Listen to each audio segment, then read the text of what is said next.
allons travailler sur l'un de mes sujets préférés, l'état d'esprit, car presque toutes les personnes que j'ai côtoyées, que ce soit des coachs ou des clients, vous diront que l'état d'esprit est le problème principal qui nous empêche d'avancer. Aujourd'hui, nous allons donc voir comment ou pourquoi et quand vous avez acquis un état d'esprit négatif et comment l'inverser afin qu'il soit positif pour le reste de votre vie. On est tous avec un état d'esprit positif, car dans le ventre de notre mère, tous nos besoins étaient satisfaits. Nous étions nourris, il y faisait toujours chaud, nous étions connectés à quelqu'un d'autre. Quand un bébé naît, il a donc une croyance puissante. Quelqu'un me donnera tout ce dont j'ai besoin. C'est la raison pour laquelle, lorsqu'il se réveille à 3 heures du matin, il ne pense pas « Maman est très fatiguée, papa travaille la nuit ». Il ne se dit pas « Je ne devrais pas recracher cet avocat bio. Maman a dépensé beaucoup d'argent pour l'acheter et elle vient de repasser mon t-shirt blanc ». Il le recrache parce que les bébés naissent avec cette conviction « Je peux avoir tout ce que je veux quand je le veux. Je suis important ». Les adultes s'efforcent d'atténuer ces croyances, ce qui est vraiment dommage. Vous n'avez cependant pas perdu l'état d'esprit avec lequel vous êtes né. Vous l'avez juste enfoui sous des croyances limitantes dont vous allez vous débarrasser pour toujours. Installez-vous confortablement et préparez-vous à entrer en hypnose.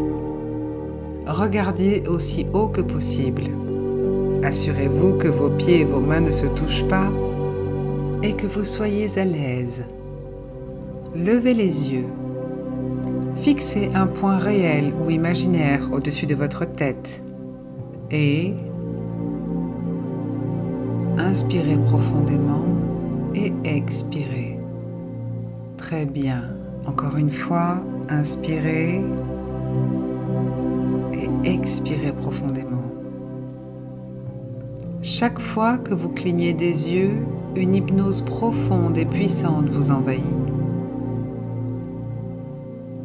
Plus vous clignez des yeux, plus vous vous préparez à entrer en hypnose.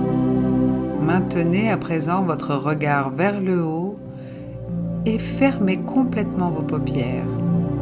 Permettez à une sensation de flottement de se propager dans tout votre corps. Regardez vers le bas en inclinant votre tête et voyez 10 marches descendantes. Abaissez votre menton afin d'avoir la même sensation que lorsque vous vous penchez et regardez depuis le haut d'un balcon ou d'un escalier. Vous avancez maintenant sur la 10e marche alors que chaque muscle, chaque nerf se détend de plus en plus et vous allez plus profondément. Vous descendez sur la 9e marche en allant plus profondément dans votre propre conscience. Vous descendez sur la 8e marche et vous pouvez voir vos pieds, entendre vos pas et ressentir vos pieds fouler chaque marche pendant que vous descendez. Plongez et voyagez de plus en plus profondément. Vous descendez sur la 7e marche et allez de plus en plus profondément à chaque battement de cœur. Vous descendez sur la 6e marche et chaque son, bruit ou mouvement alentour vous emmène de plus en plus profondément dans l'hypnose. Vous descendez sur la 5e marche. Vous êtes à mi-chemin et vous vous laissez aller de plus en plus profondément. Vous descendez sur la 4e marche et vous allez doucement, calmement et facilement à un niveau encore plus profond. Vous descendez sur la 3e marche et vous allez plus profondément. Vous glissez plus profondément. Vous plongez plus profondément. Vous descendez sur la 2e marche et vous allez plus profondément, encore plus profondément. vous descendez maintenant sur la première marche et chaque muscle, chaque nerf se détend, se laisse aller et vous allez plus profondément. Chaque fois que je claque des doigts et dis les mots « aller plus profondément », « glisser plus profondément », « plonger plus profondément », vous allez plus profondément, encore plus profondément, dans votre propre conscience. Laissez cela se produire. Laissez-vous aller plus profondément. Glissez plus profondément. Plongez plus profondément. Au fur et à mesure que vous allez plus profondément, vous savez parfaitement, magnifiquement et sans effort, grâce à votre subconscient, comment, pourquoi, où et quand vous avez acquis un état d'esprit négatif. Revenons à comment, où, pourquoi et quand vous l'avez acquis, sachant que bien évidemment, il a été acquis. Vous n'êtes pas né avec, vous l'avez acquis. Et tout comme vous l'avez acquis, vous allez vous en débarrasser. Pour ce faire, vous analyserez d'abord comment vous l'avez acquis, puis vous vous en débarrasserez pour toujours. À 5, revenez à une scène vivante, vitale, cruciale et absolument clé qui vous vient à l'esprit. Elle est directement liée à comment, où, pourquoi et quand vous avez acquis un état d'esprit négatif. À 4, vous devenez plus jeune, plus petit, plus léger. À 3 et à 2, les années, les mois, les semaines, les jours se détachent de votre corps. Vous revenez maintenant à une scène vivante, vitale, cruciale et absolument clé vous venant à l'esprit. Elle est directement liée à comment, où, pourquoi et quand vous avez acquis un état d'esprit négatif. Vous revenez en arrière maintenant. Soyez juste là. Lorsque je claque des doigts, une scène vous vient à l'esprit facilement, sans effort, et vous connaissez la réponse à chaque question que je suis sur le point de vous poser. Vous y êtes dans votre esprit. Est-ce le jour ou la nuit? Êtes-vous seul ou accompagné? Que faites-vous? Que voyez-vous? Comment vous sentez-vous? Et qu'êtes-vous en train de vivre? C'est comme si vous aviez allumé votre ordinateur, qu'une image emplissait l'écran et que vous étiez en plein milieu. Vous pouvez voir ce que vous avez vu à ce moment-là, ressentir ce que vous avez ressenti. Vous pouvez même entendre exactement ce que vous aviez alors entendu.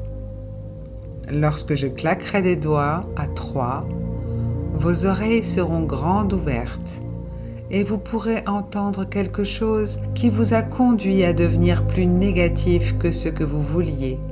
C'est parti à 1, 2 et 3. Vos oreilles sont grandes ouvertes et vous entendez quelqu'un vous dire quelque chose ou dire quelque chose à votre sujet. Quelque chose arrive à vos oreilles. Vous pouvez l'entendre. Quand nous sommes enfants, nous entendons nos parents dire beaucoup de choses. Ne touche pas à ça, tu vas te couper. Ne grimpe pas là-dessus, tu vas tomber. Ne fais pas ça, tu vas te blesser. On ne peut pas se le permettre. On ne va pas s'en sortir. Ça va mal se passer. Ça va me donner un mal de tête. Ça me stresse. Les enfants sont comme des éponges. Ils apprennent de ce qu'ils vivent et souvent de parents inquiets qui disent « ça va mal se passer, tu vas te blesser, tu vas te brûler, tu vas te couper, tu vas tomber, ça va finir en larmes ». On apprend de nos expériences. En nous répétant constamment quelque chose, nous formons une croyance qui devient réalité. Il est essentiel de comprendre qu'elle forme un schéma directeur qu'on suit. Dire à un enfant qu'il va tomber le conditionne à tomber. Lui dire plutôt de faire attention et d'être prudent lui fait savoir qu'il est en sécurité. Revenez un instant à votre scène et regardez-la sous tous les angles. Cette scène de votre enfance où vous avez vu quelque chose, entendu quelque chose, vécu quelque chose. Peut-être que vos grands-parents vous ont dit « on ne gagne pas assez d'argent, on ne sait pas comment en gagner plus, on n'est pas le genre de personne qui gagne de l'argent. On ne pourra jamais avoir notre propre maison, c'est pour les autres, pas pour nous. » Tellement d'enfants grandissent en écoutant « c'est pour les autres, ce n'est pas pour nous. C'est un rêve inaccessible. Je souhaiterais pouvoir le faire, j'adorerais le faire, mais c'est impossible, c'est hors de portée. » Restez dans la première scène et comme si vous étiez un grand détective, observez-la sous tous les angles, juste pour comprendre comment vous vous êtes programmé par inadvertance à avoir un état d'esprit négatif et à croire que vous ne pouvez pas tout avoir, ou peut-être que personne ne le peut. Restez dans cette scène. Regardez-la comme si vous regardiez un film. Comprenez-la. Et ensuite, mettez-la de côté, car nous nous dirigeons vers une autre scène. Celle où vous avez acquis la conviction que vous ne pouviez pas, et finalement que vous ne devriez pas tout avoir. À 5, vous revenez à une scène vivante, vitale, cruciale et absolument clé. Elle est directement liée à comment, où, pourquoi et quand vous avez appris que vous ne pouviez pas tout avoir. Vous devenez plus jeune, plus petit, plus léger. Les années, les mois, les semaines, les jours se détachent de votre corps. Vous revenez à ce moment. À 3, 2, 1, vous revenez à cette scène vivante, vitale, cruciale, absolument clé et directement liée à la raison pour laquelle vous ne pouvez pas tout avoir. Soyez juste là. Lorsque je claque des doigts, une image apparaît dans votre esprit, clairement, parfaitement, facilement, sans effort. Dans cette scène de votre esprit où vous êtes en ce moment, est-ce le jour ou la nuit? Êtes-vous seul ou accompagné? Quel âge avez-vous? Et surtout, que faites-vous? Que voyez-vous? Que ressentez-vous? Qu'êtes-vous en train de vivre? Analysez encore une fois la situation sous tous ses angles. Regardez cette scène où vous n'êtes qu'un enfant. Vous apprenez que vous ne pouvez pas tout avoir. Vous acquérez cette conviction. Quand je claquerai des doigts, vous entendrez quelque chose. À 3, vos oreilles seront grandes ouvertes. 1, 2 et 3. Vous y voilà. Vous entendez quelqu'un vous dire quelque chose. Dire quelque chose à votre sujet. Dire que vous ne pouvez pas tout avoir. On revient parfois sur le plus simple, avoir des frères et sœurs et devoir partager avec eux. Il y a ceux qui n'ont jamais eu leur propre fête d'anniversaire. Ils doivent toujours la partager. Ils doivent partager chaque bonbon car il n'y en a pas assez pour tout le monde. Leurs parents leur disent « Si tu l'as, ta sœur ne peut pas l'avoir. Si je l'achète, quelqu'un d'autre en sera privé. » Ils apprennent à ne pas en demander plus parce que si j'en ai plus, quelqu'un se retrouve sans rien. C'est cupide de tout vouloir. C'est mal de tout vouloir. C'est pourtant fou. Lorsque vous attendez un bébé, vous ne pensez pas « devrait-il être beau ou intelligent ? Devrait-il être heureux ou talentueux ?» Quand j'ai eu mon fils, je voulais qu'il soit tout à la fois, beau, talentueux, aimé, heureux, souriant. et je n'ai jamais pensé qu'il ne pourrait avoir qu'une seule de ces caractéristiques. Il est très important de voir que nous sommes programmés à croire que nous ne devrions pas tout avoir, que c'est faire preuve de cupidité, que nous ne devrions pas en demander plus. Mais ce n'est pas vrai. Vous pouvez tout avoir, absolument tout, en même temps. Vous allez éliminer vos anciennes croyances et programmations qui disent « Je dois sacrifier quelque chose, je ne peux pas tout avoir, quelque chose va mal se passer, je me sens coupable de tout avoir ». Vous allez changer votre programmation pour toujours. Mais d'abord, donnez-vous quelques minutes de plus et regardez cette scène. Regardez-la sous tous les angles possibles, puis mettez-la de côté. Passons maintenant à la scène finale, à la dernière scène. À 5, vous revenez à une scène vivante, vitale, cruciale, absolument clé et totalement liée au moment où vous avez acquis un état d'esprit négatif.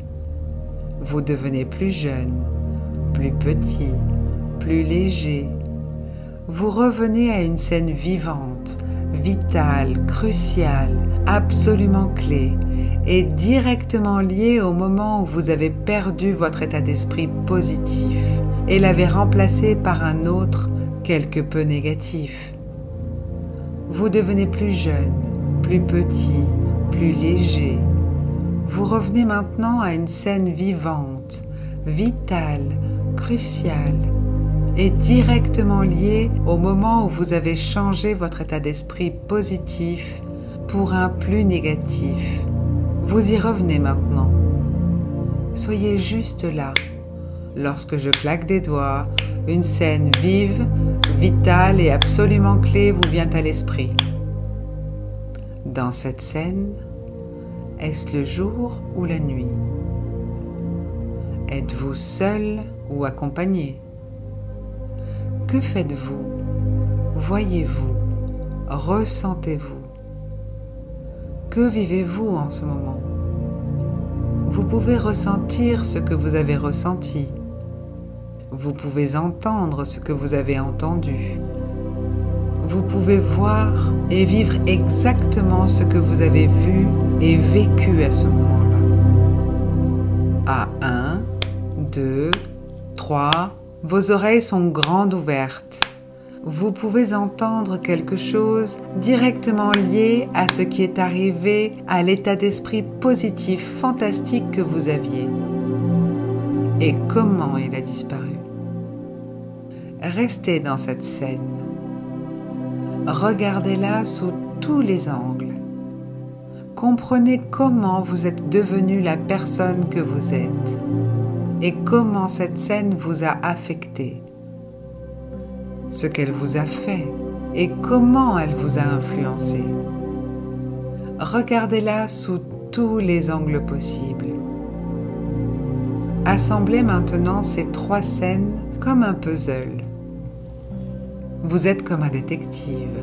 Vous avez devant vous 3 captures d'écran, 3 vidéos de votre vie, les 3 scènes que vous venez de voir et vous les comprenez. Oh, bien sûr, je peux voir comment cette première scène m'a affecté. Je peux voir comment cette deuxième scène m'a affecté. Je peux voir comment cette troisième scène m'a affecté. Et quand je les vois ensemble, je comprends qu'elles m'ont été enseignées en quelque sorte, transmises. Elles m'ont conditionné à croire que je ne pourrais pas tout avoir et à attendre que les choses tournent mal. C'est quelque chose qu'on m'a enseigné. Ce ne sont pas mes croyances. Ce sont celles de quelqu'un d'autre. Un enseignant, un proche ou l'un de mes parents. Il m'a dit des choses qui avaient du sens pour lui, mais qui n'en auront jamais pour moi. Regardez donc ces 3 scènes sous tous leurs angles. Analysez-les comme si vous étiez un grand détective avec de grandes compétences analytiques et une grande compréhension. Vous voyez bien quand on vous a enseigné les croyances de quelqu'un d'autre et que d'autres personnes les leur avaient enseignées. On vous a enseigné des choses obsolètes et démodées qui ne vous sont pas utiles. On met tout le temps à jour nos logiciels, mais il y en a un en vous qui doit aussi être mis à jour. Vous avez des croyances qui ne sont pas les vôtres.